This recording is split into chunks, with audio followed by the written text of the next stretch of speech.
सभागृहामध्ये प्रश्न उत्तराच्या तासाला मिलिंद नार्वेकर सन्माननीय विधान परिषद सदस्य यांनी एक प्रश्न विचारलेला होता। त्या प्रश्नाला उत्तर देताना मुंबईमध्ये मराठी भाषिक लोकांना घरं घेण्यामध्ये निर्माण होणाऱ्या अडचणी याच्यावरती प्रश्न उत्तर चालू होती। मी दिलेल्या उत्तरानं काही अंशी सन्माननीय सदस्य मिलिंद नार्वेकरांचं समाधान झालं। उपप्रश्न सन्माननीय सदस्य चित्राताई वाघ यांनी विचारला।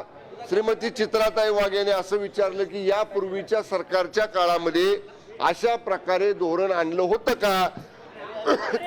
त्याला उत्तर देताना मी या ठिकाणी सांगितलं की यापूर्वीच्या महाविकास आघाडी सरकारमध्ये माननीय उद्धव ठाकरे साहेब मुख्यमंत्री असताना असं कुठलंही धोरण मराठी भाषिक लोकांच्या घरांच्या संदर्भामध्ये आणण्यात आलेलं नव्हतं। हा मी उल्लेख उद्धव ठाकरे साहेबांचा केल्यानंतर श्री सदस्य अनिल परब यांना या गोष्टीचा राग आला आणि ते जोरामध्ये या संदर्भामध्ये तुम्ही सुद्धा मंत्री होता त्यांच्या मंत्रिमंडळामध्ये, तुम्ही का नाही बोलला? तर मी त्यावेळी सांगायचा प्रयत्न करत होतो की आम्ही जरी मंत्री होतो तरी आम्ही राज्यमंत्री होतो, तुम्ही कॅबिनेट मंत्री होता, तुम्ही उद्धव ठाकरेंच्या जवळचे होता। हे बोलता अनिल परब साहेबांनी तुम्ही तर गद्दारी करत होता हा शब्द वापरला। त्यांनी जेव्हा आमच्यावर गद्दारीचा शब्द वापरला तेव्हा मग मी सुद्धा त्याला त्याच भाषेत उत्तर दिलं की तुम्ही तिथं काय चाटायचा प्रयत्न करत होता मग त्यावेळच्या मुख्यमंत्र्यांच्या समोर? त्यांनी जेव्हा आम्हाला गद्दारी शब्द वापरला मग त्याच्यामध्ये आमचं तुतू मैमय झालं, त्यांचा आवाज वाढला, माझाही आवाज वाढला आणि मग थोडंसं आमचं एकमेकांमध्ये बाचाबाची झाली। पण तुम्ही बघून घेण्याची पण भाषा त्या ठिकाणी केली असं पण रेकॉर्डमध्ये आलं, रेकॉर्डमधून ते काढायला सांगितलंय असं माहिती। माननीय विधान परिषद उपसभापतींनी त्यामधलं जे काही त्याला भाष्य योग्य वाटलं नाही ते भाष्य काढून टाकण्याचे आदेश उपसभापतींनी दिले। पण हे बघा, आम्ही सुद्धा बाळासाहेब ठाकरे साहेबांचे शिवसैनिक आहोत, आम्ही सुद्धा या ठिकाणी 3-3 लाख लोकांच्यातनं निवडून आलेले लोक आहे। आम्हाला जर कुणी मोठ्या आवाजामध्ये आणि आमचा अपमान करणारं, आमचा अवमान करणारं, आमची बदनामी करणारं सभागृहामध्ये ऑन रेकॉर्ड जर कोणी वक्तव्य करत असेल तो किती कुठलाही कुणाचा असला जवळचा लांबचा, आम्ही ते सहन करणार नाही। म्हणून त्यांचा आवाज जसा वाढला ते अरे तुरे बोलायला लागले, मी अरे तुरे बोललो, ते बघतो म्हणले, मी पण बाहेर ये बघतो म्हणलं, याच्यापेक्षा वेगळं काय झालं नाही। बघणार आहे का आता का वाद मिटलाय? सर हा वाद आता मराठीने आहे की वाद पूर्णपणे का दोन्ही नेते एकमेकांना अजूनही मुळात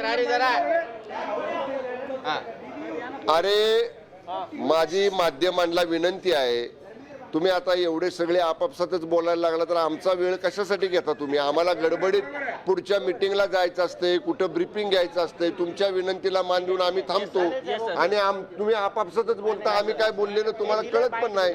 माझी विनंती आहे, तर असं आता तुम्ही जो प्रश्न विचारला काय झालं पुढं होणार, त्यांनी जर पुढं हे वाढवायचं ठरवलं त्याच्या दुप्पट वाढवायची आमची तयारी आहे। आम्ही सुद्धा शिवसैनिक आहोत। बाळासाहेब ठाकरेंनी वंदनीय बाळासाहेब ठाकरे साहेबांनी आम्हाला आरेला कारेत उत्तर द्यायचं शिकवलेलं आहे। धन्यवाद।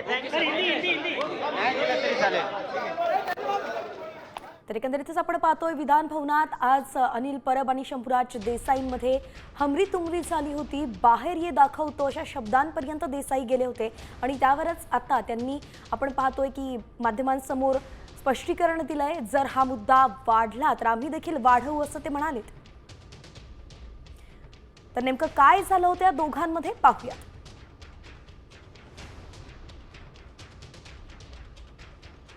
की मंत्री महोदयांनी सांगावं की बाबा आम्ही सकारात्मक कायदा आणतो, या बाबतीतला कायदा आणल्याशिवाय हे होणार नाहीये, मराठी माणसाला न्याय मिळणार नाही, समिती करा। आणि आमचं एवढंच म्हणणं आहे की या संदर्भात सकारात्मक असेल कायदा आणतो जरी सांगितलं तरी मराठी माणसाला एक दिलासा मिळेल, कारण मराठी माणसाचं लक्ष या अधिवेशनाकडे लागलेलं असतं की आमच्या संदर्भातले काय प्रश्न विचारले जातात।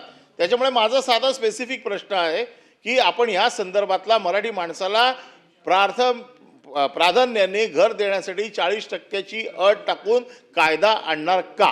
सभापती महोदय, आता मला वेळ द्या, आता तुम्ही ऐकून घ्या. अरे ऐका ना, तुम्ही ऐकून घ्या. ऐका ना, तुम्ही खाली बसा. आता हे काय पहा, असं झोंबतंय गोंधळ का करणं कानाला? बरं नाहीये. मराठी ऐका ना. माणसाचा प्रश्न आहे. ऐका ऐका बरं, सकारात्मक ऐका उत्तर पाहिजे ना, ना. ऐकून घ्या नाही असं आता बोलायचं नाही. शांत एक राहा. मिनिट सांगू का आम्ही काय करतो तो ते सांगू का काय गद्दारी सांगतो कोणाला म्हणतो गद्दार हा? शांतता जर काय रे तुला दाखवतो याला गद्दार कोणाला म्हणतो रे काय गद्दार काय सभागृह म्हणतो 10 मिनिटासाठी थांबवते कामकाज. आता isakal.com आहे देशातील नंबर 1 ची मराठी न्यूज वेबसाईट. प्रत्येक अपडेटसाठी isakal.com ला नक्की भेट द्या.